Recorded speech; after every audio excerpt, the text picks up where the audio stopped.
And we're continuing our 2019 Gen Con coverage. I'm here at Calliope Games booth, and I'm here with Ken.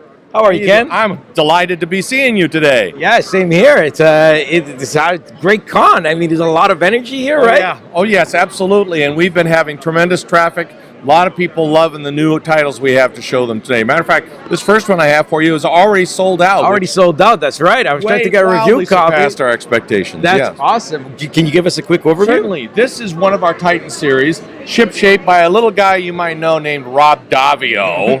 All right. It's an astounding 2-6 player game of smugglers trying to maximize the items in their hold. Okay. What happens is you have these amazing foam core sheets that have gold, cannons, and contraband. Okay. And they're sitting in the center of the board in a stack so that you can't see more than the first 2 or 3 of them. Okay. Each person has an identical deck of cards labeled 1 through 10, and they lay one card face down to bid on who gets the top. Second highest score gets the second. Okay. Lowest score gets on down. And then you take them, all the 3 numbers add up to 8. So if you can't see all of one, you can maybe figure it out by looking at what's part of it. You take it, you rearrange it or flip it, it's the same, and you put it on your hold. Okay. Your hold starts out with some rats, which are negative points. You don't like rats. You don't like rats. Suck. They give you scurvy. So what you're going to do, you're going to take that and you're going to try to cover up the rats, and fill up your hold with numbers. You'd have 3 auctions. Okay. If there's a tie, then everybody else gets theirs, and you try one more time to break the tie. Okay. And then after 3 auctions, everybody's got 3 items in their hold. The person with the most gold gets all their money minus any rats that are left. Gotcha. Person with the most cannons gets that many cannons minus the lowest score possible. Because we're in the age of privateering, people are always looking for more cannons. Of course. So if you have 2 and I have 6, I would get 4. Right. Okay. Finally is contraband. Everybody gets their contraband except if you're greedy and you have the most. Then what happens? The Navy busts you, and the guy with the most gets zip. All and right. everybody else gets all their contraband. So greed is good, but not too greedy. That's exactly right. Now, after you do this, everybody clears it out. You get a second ship. Okay. The person in the first place gets the most complicated ship, the most with the most rats, the most problems. Person with the lowest score gets the easiest ship, which may already have some cannons or money in it. Okay. So that every round has an instant built-in catch-up, and after 3 voyages, most points wins. Okay. Well, that sounds fairly simple. One game plays 15 to 20 minutes. Okay. Very easy, and again, plays up to 6. Well, that's amazing. First of all, congratulations on selling that out. Yeah. And also, we're very blessed. This morning, it was given a Gen Con award for top game trend of 2019. Wow. Well, there you have it. That's amazing. Hopefully, I'm going to bug Ray for some review copies later on because, as we said here, they're completely sold out. Well, you know what, we might have to make a business deal later on. You know, forget about it. Forget about it. Next we have here is Spy Master by Seth Johnson, another great game designer. This is set in a world, dangerous world, where stuff has to get done and governments don't want to admit that they have to do it. All right. But it has nothing to do with Earth in 2019. So they hire these clandestine spy agencies, and you have your agents and you have these clear plastic freelance agents. Okay. You're moving them around the board and collecting intelligence that you can use to solve missions, and those missions count as points. They have cute names like steal the ambassador's key fob, or defend the prototype jet, or locate and acquire the microfiche. Right. Protect the emperor's daughter, whatever. But the way you get your intelligence is that one person is the first player is the spy master. Okay. And they get a number of cards that doesn't divide evenly into the number of players. For instance, for like 4 players, it'd be 13 cards. Right. Okay. They turn over 13 cards and without rearranging them, lay them out in a row, and have to divide them into 4 piles. Right. Okay. And then it's I pick, you choose. Okay. The person who made the split is the last to get to pick a pile. Okay. And that's the cards that you use to move around the board and finish the missions. You do 5 rounds, most wins. However, one of the piles always contains the Spy Master card. Right. Spy Master is always the first player for the next round. Okay. But after the last round, if you have the Spymaster card and the game is tied, you win, even if you're not part of the tie. Oh, well, okay. So it's more than a tiebreaker. It's a tiebreaker regardless of who's tied. It's a tie stealer. Tie stealer. There, that's a good word for it. Okay. Okay. Again, very easy. It's listed at 20 to 50 minutes. I've never seen the game go 50 minutes. Okay. And again, it's up to 6 gorgeous components. Let me just show you. Yeah, for sure. Oh yeah, look at that. Beautiful pawns. Yeah, different nice colors. and clear. Thick pawns here. The first player marker, the Spymaster here. And you might notice there are some cryptic references around the box.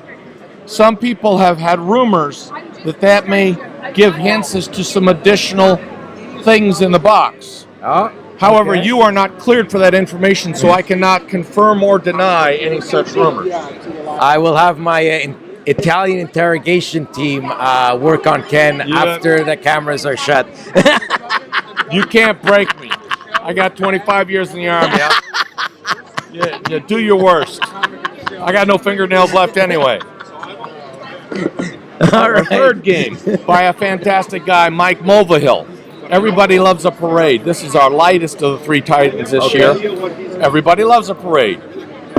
You're setting up in a classic small town parade, and each of the crowds has a preference for what they want to see. Maybe they like balloons, maybe they like streamers, maybe they like red things or blue things or yellow things. So you have a warehouse of items, and you pick items to decorate your float. Each card has a special ability that triggers. Okay. So that, for instance, if you get red banners, you can move one die from one piece of the crowd to another, so you can influence the crowd. Right. Okay. When everybody has 3 decorations on their float, they then reveal a player order, which is random numbers from 1 to 8. Okay. The persons with the lower numbers get first pick. But that's about it. The persons with the higher numbers get additional time to buff up their float. Okay. So even though they have fewer people to choose from, they have more. They have a bit more chance to make it. And every time your color or your decoration matches one of the dice on a crowd, you get points. Okay, got you. And you do that 3 times at the end of 3 rounds. High score wins, and you have a gorgeous parade marching down the middle. And of that's your table. like that's going to be what, 25 minutes? 20 to 40. Again, I rarely see it go over a half an hour. But even though it sounds so simple, there's a lot of strategy. Yeah, I can tell that you have to move things around. You have to, because you got to look at what other people do, right? And you also stay flexible because you want to be there in case somebody else takes the crowd you were shooting for. That's right. You don't want to be completely shut out. Right. Okay. All right. We got a review copy of that. We will be showing you a review of that. And finally, this is our Kickstarter smash. This is the third in the Suro series, Suro Phoenix Rising. Looks absolutely gorgeous Thank right you off the very bat. much. Oh yeah, Andy Hepworth did a fantastic job. In Suro and Suro of the Seas, your job was basically follow the path and be the last person standing. Yeah. Suro Phoenix Rising stands that on its head. Okay. First of all of the tiles are 2-sided. Okay. One side looks just like the Suro tiles, but the other side has paths that go through the corners as well as the edges. Oh yeah, there. So Okay, you I have just see them. 12 there. Yeah, different locations instead of 8. Okay. And the center of the board is already populated with 16 tiles. So you Okay. know what the board is. The story is that some god got really ticked off and stole all the stars. Okay. And the people over said, hey, we want our stars back. We love our constellations. So they launched these beautiful plastic lanterns. Okay. And we are the phoenixes. They're going to make their dreams come true by going around, grabbing the lanterns and turning them into stars. Oh wow, that's really cool mythology. First person who collects 7 stars wins by Okay. making a constellation. All right. Now, it so happens that when you go on the board, you're going to come to an end. There's going to be a point where your path stops. Okay. So you stop there, and the next turn, you take the tile in front of you and flip it or twist it, Oh, so and then to the path continue your continues. path. Okay. and then every time you leave a tile that has a lantern on it, that's a star, and you move it someplace else on the That's board. awesome. Okay. Now, the other how do the lanterns get populated? when you set up the board, 7 of the 16 tiles will have a glowing lantern. and that will be where okay. they start. Okay, gotcha. Every time you collect one, you move it to another tile. Okay, So gotcha. there's always 7 on the board. Gotcha. Now the other thing is, there's a difference between Phoenix and Dragons. Dragons have 1 life. Right. Phoenixes have 2. Okay, so if you go So off the board, you have a token made of ash. So Phoenix Rising. if you go off the board, or if you're over here and all the action's over here, and you don't want to take 5 turns to get over there, you'd say, "Whoop, I'm going to burst into flame." You go off the board, you lose your ash token, and you come back in at the other side of the board your next turn. but that's it. That's your last life. That can be incredibly strategic, but Yeah. it can be your last life, because if somebody runs into you, you both lose a life. Right. Okay. So very strategic. Again, very visually beautiful, and it has this patented tray that Calliope designed. Oh, gotcha. I That see that makes it tray, yeah. incredibly easy to pick up one tile and flip it over without disturbing the rest of the board. And now, when is this going on Kickstarter? It has been on Kickstarter. It raised over $300,000. Okay, so the release is on The release is in September. September. I'm sorry, I thought the Kickstarter. So there you No. have it. Okay. So there it is. So it is actually on the boat coming over as we speak. There you go, guys. So keep an eye out for that. Calliope Games with some great titles this year. Ken, thank you very much for showing me everything. It's been my absolute pleasure. God bless. And you as well, and enjoy the rest of the con. Oh, I will. Thank you.